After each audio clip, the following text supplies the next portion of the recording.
तो दोस्तों फाइनली विस्टोरिया का सीजन 1 खत्म हो चुका है और मैं आप लोगों को इतना ही बोलूंगा कि सीजन 1 जो था वो मेरे लिए एक सरप्राइज पैकेज था, क्योंकि मैंने कभी भी नहीं सोचा था कि विस्टोरिया ऐसा एनिमे निकल के आएगा जो इतना ज्यादा इंप्रेसिव होगा। और इसका खास करके एनिमेशन स्टाइल, जो सिनेमैटिक एनिमेशन हम लोगों को देखने को मिला है ना इस सीजन के अंदर, मैं आप लोगों को बोल सकता हूँ कि जो नए नए एनिमेस आते हैं ना उन सबसे इसका जो एनिमेशन स्टाइल है वो मेरे को सबसे ज्यादा बेहतर लगा। क्योंकि ये जो फ्लूइड एनिमेशन स्टाइल मेरे को देखने को मिलता है विस्टोरिया के अंदर, ये मेरे को देखने में बड़ा मजा आता है। और फाइट सीन के अंदर जो ये लोग डालते हैं एनिमेशन का तड़का, वो भी देखने को बड़ा मजा आता है। तो दोस्तों जो लास्ट एपिसोड था, लास्ट एपिसोड के शुरुआत में हम लोग को दिखाया था कि पिछले एपिसोड में जो फाइट कंटिन्यू चल रहा था, जो ग्रुप के साथ वो बड़े से मॉन्स्टर का फाइट हो रहा था, वही कंटिन्यू देखने को मिलता है। और यहाँ पे सब लोग स्ट्रगल कर रहे हैं क्योंकि उस मॉन्स्टर के ऊपर कोई भी मैजिक या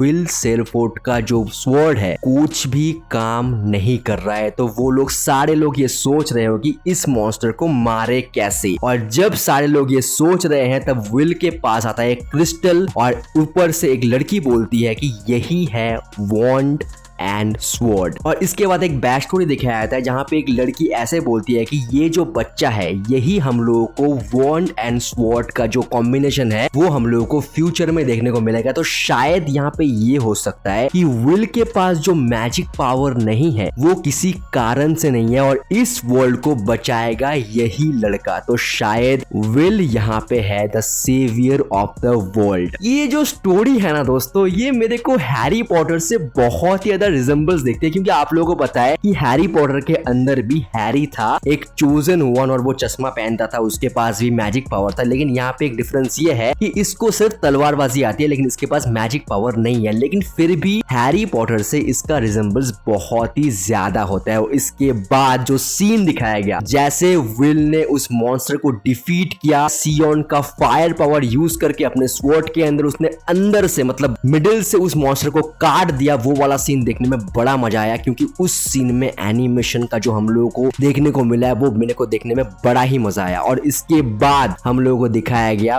विल के ऊपर सारे जो मॉन्स्टर है वो अटैक कर रहे हैं, लेकिन उसके बाद एंट्री होती है किंग की।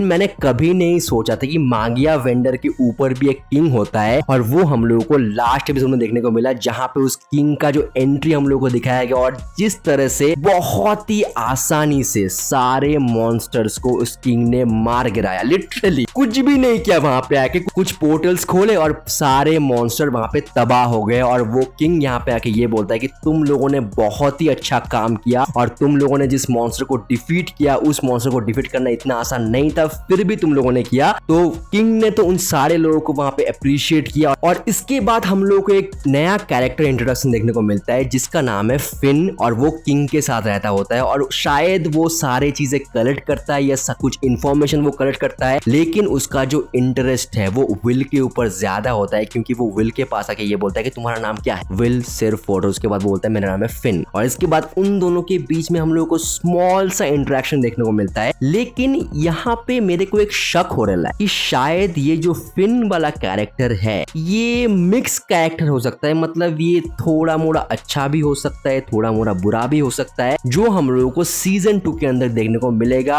और दोस्तों इसका सीजन 2 ऑलरेडी अनाउंस हो चुका है। तो जो सारे लोग ये सोच रहे हो कि इसका सीजन 1 ही एंड होगा, तो नहीं, इसका सीजन 2 आएगा, शायद अगले साल तक आ जाएगा। तो सीजन 2 के अंदर ये फिन वाला जो कैरेक्टर होगा एक बहुत ही इंपॉर्टेंट रोल प्ले करेगा, ऐसा मेरे को लगता है। तो इसके बाद हम लोगों को कट टू दिखाया जाता है हॉस्पिटल में, जहाँ पे एक छोटा मोटा हम लोगों को बैंटर देखने को मिलता है, एक फनी सा बैंटर। लेकिन यहाँ पे एक क्वेश्चन सियोन के अंदर जरूर आता है कि वो जो तुमने टेक्निक किया, मतलब स्वॉर्ड के साथ उसका मैजिक ब्लेंड करके जो टेक्निक विल ने वहां पे यूज किया, तो वो कैसे किया। और यहाँ पे विल ये बोलता है कि नहीं, मेरे को कुछ भी नहीं पता वो कैसे हुआ, लेकिन मैं इसके बारे में फिगर आउट जरूर करूंगा। तो यहाँ पे शियोन अंदर से सोचता है कि शायद विल कोई छोटा मोटा लड़का नहीं है, इसके अंदर बहुत कुछ है जो अभी भी एक्सप्लोर होना बाकी है। और इसके बाद हम लोगों को फिन के साथ उस हेडमिस्ट्रेस का कुछ कन्वर्सेशन देखने को मिलता है, जहां पे हम लोगों को ये दिखाया जाता है कि जो टूटा हुआ स्वॉर्ड है वो हेडमिस्ट्रेस को जाके फिन देता है। लेकिन वहां पे फिन हेडमिस्ट्रेस को ये बोलता है कि मेरा तो डिपार्टमेंट स्वॉर्ड ही है,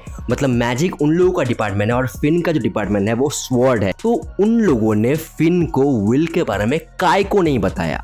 मतलब उसका तो इंटरेस्ट स्वॉर्ड में ही है, तो क्यों नहीं बताया। यहाँ पे जो फिन है उसका जो मोटिव है वो कुछ और है, जो हम लोगों को सीजन 2 के अंदर देखने को मिलेगा। और इसके बाद अपने विल को चैन नहीं है, वो अपना स्वॉर्ड जो है वो प्रैक्टिस करता रहता है, मतलब उसको कोई चैन ही नहीं है। और इसके बाद हम लोगों को सियोन के साथ विल का एक बहुत ही अच्छा मोमेंट देखने को मिलता है, जहाँ पे हम लोगों को एक नारुतो सास्के, मतलब नारुतो सास्के नहीं, एक जो राइवलरी मोमेंट है ना, वो हम लोगों को देखने को मिलता है कि मैं तुमको हराऊंगा, तुम मेरे को हराओगे, ऐसा कुछ मोमेंट हम लोग को देखने को मिलता है। और इसके बाद वो जो एपिसोड है, एपिसोड का एंडिंग आता है, एंडिंग में हम लोगों को ये दिखाया जाता है कि वो लोग एक टेस्ट देने वाले होते हैं, जहाँ पे उन लोगों को पास करना है आगे जाने के लिए। मतलब तो उन लोगों को अगर मागिया वेंडर बनना है तो उन लोगों को वो वाला टेस्ट पास करना होगा। और आप लोगों को ही पता है कि विल सेलफोर्ड का जो मेन मोटिव है वो है मागिया वेंडर बनना और एल्फारिया से जाके मिलना। और यहाँ पे एपिसोड खत्म हो जाता है। तो दोस्तों ये था आज का वीडियो, तो मिलते हैं अगले वीडियो में एक नए एनीमे टॉपिक के साथ। के लिए जय हिंद।